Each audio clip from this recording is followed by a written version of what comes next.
by the Chinese policy. Okay, great. Okay, it's fine. Okay, fine. 喂， Still. 誒邊位啊 ？Assist? Yeah. Yeah. Go on. Let's go on. Another question. Okay. One more question. Okay. Or what? Are we done? Oh no, No, I still still have have a one more. question. Like the gradual appreciation of your RMB will create a lot of problems. So, but there is a lot of political concerns. Like, Chinese government won't have a sudden appreciation. So, what's your comments on the like appreciation on the Chinese banking system and the financial market?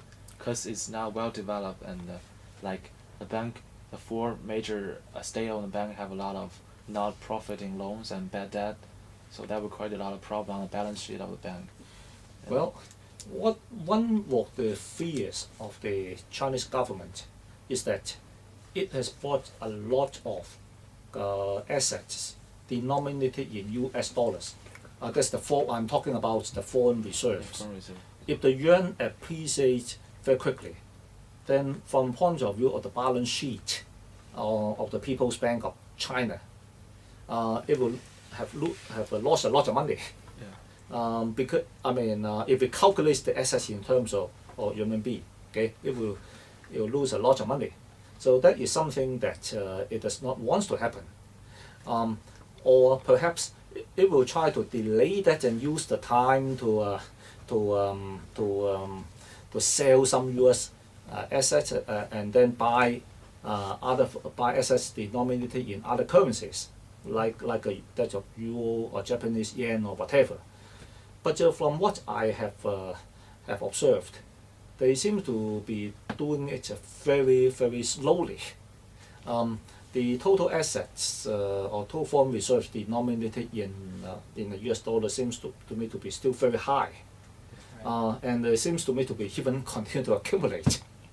So the time, the extra time made possible by this very slow crawling peg seems to be not utilized effectively.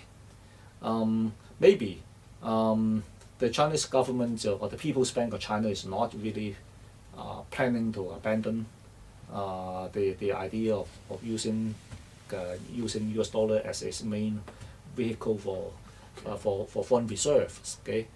Now, some of the banks in China may also hold assets denominated in foreign currencies.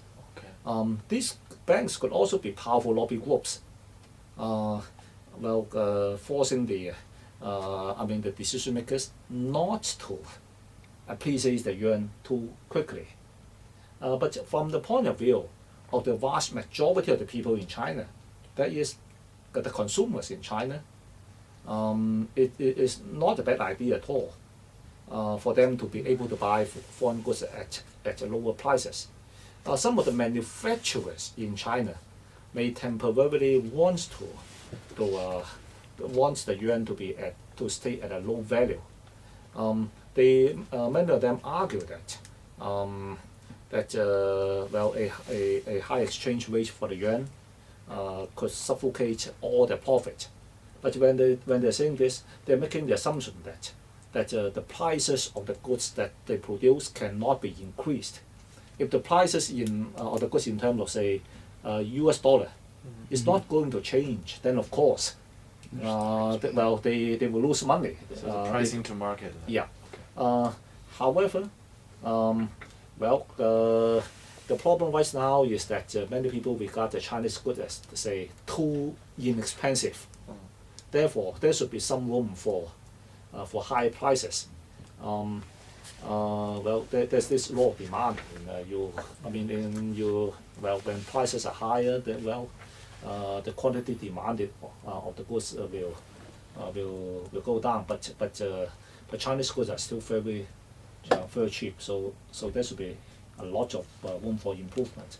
And with the appreciation of the yuan, the competitive pressure from the international market could also force Chinese manufacturers to upgrade the quality of the goods that it produces. Yeah. Okay.